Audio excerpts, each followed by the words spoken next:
तुम्हाला माथेरानजवळील कड्यावरच्या गणपतीची स्थापनेची रंजक कथा माहिती आहे का? तर मग हा व्हिडिओ तुमच्यासाठी। नेरळ माथेरान दरम्यान मिनी ट्रेन इंजिन चालवणाऱ्या राजाराम खडे या व्यक्तीला वाटेत लागणाऱ्या कड्यात गणपतीचा भास व्हायचा। एके दिवशी नेरळहून माथेरानकडे जात असताना ते चालवत असलेल्या इंजिनात एक उंदीर मामा शिरला। ट्रेन ह्या कड्याजवळ आली असता तो उंदीर उडी मारून टुणकन बाहेर पडला। राजाराम दादांना हा दैविक संकेत वाटला।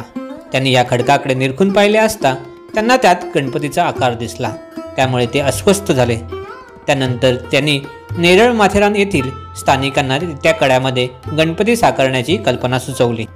नंतर 2004 मध्ये राजाराम दादांसह सर्वांनी कड्यावर गणपती निर्माण करण्याची मोहीम हाती घेतली। तब्बल 14 वर्षांनी 2018 मध्ये 52 फूट उंचीचा हा गणपती पूर्णत्वास आला। तर मंडळी, या ठिकाणाचा पूर्ण व्हिडिओ आपल्या चॅनलवर उपलब्ध आहे, नक्की बघा। धन्यवाद। बोला गणपती बाप्पा मोरया।